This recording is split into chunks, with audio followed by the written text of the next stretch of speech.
Okay, so this is an automatic trash can. And this particular trash can on Amazon cost a whopping $62.88. And me, being a broke boy, I'm not paying $62 for a trash can that opens by itself. What I do have, however, is a trash can, as well as this respective trash can lid, but I also have an ESP32 microcontroller. So what I can do with this, I can do some fancy dancy wiring, connect some modules like servos. I'm going to stick this right on the back of the trash can. So whenever I wave my hand in front of it, just like this, do a few handy dandy waves, then the trash can lid is going to open by itself, wait a few seconds, and close right back up, and I don't even have to spend $62. But that's exactly what I did.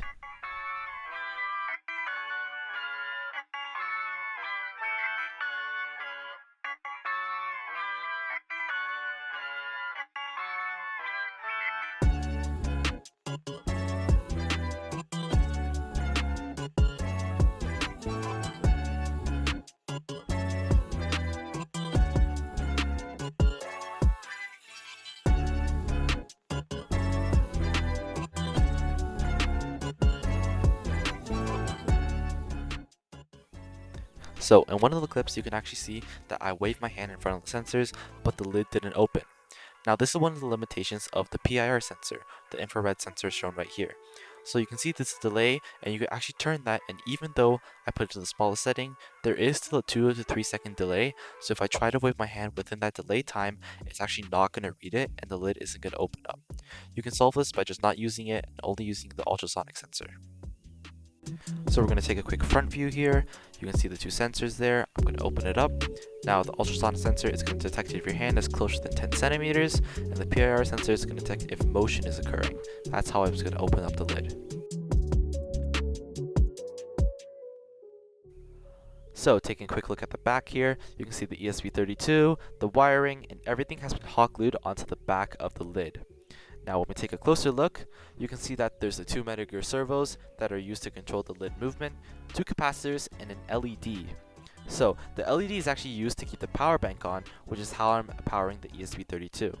So sometimes when the lid is sitting idle, so the servos aren't moving, it's not going to draw a lot of current, and so the power bank is actually going to try to turn off in attempts to save energy. So by putting the LED here, it can draw some current while it's just sitting idle, and it will actually keep the power bank on, and so the ESP32 won't just reset. Now the capacitors here are actually used to help the metal gear servos reduce electrical noise.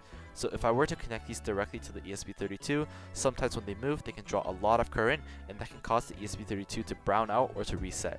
So by using these capacitors, when it's time for the servos to move, it can draw power from the capacitors instead of directly from the ESP32, reducing the amount of current that is immediately drawn from the ESP32.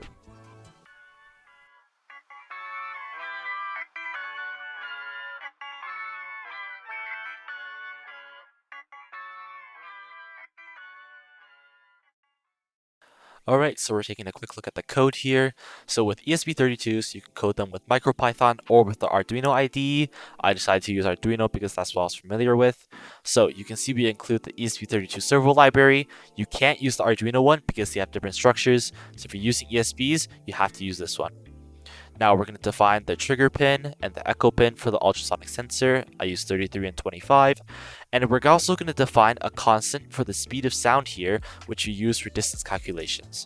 So with some Arduinos, you can actually use a library pre-made that can determine the distance for the ultrasonic sensor. But for us, we're going to manually decide and manually calculate this. And so we're going to declare our two servo objects, servo 1 and servo 2.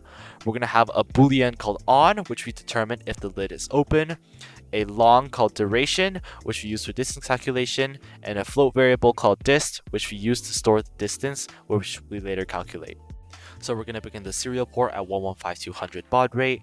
We're just going to use this for debugging purposes, as after you unplug it, you can't use the serial port. And so after, we're going to declare pin 14 for the PIR sensor. We're going to do our trig and echo pins for output and input. And we're also going to attach the servos to pins 27 and 26, up to you which pins you want to use. But we're also going to write these servos to flat angles of 0 and 180.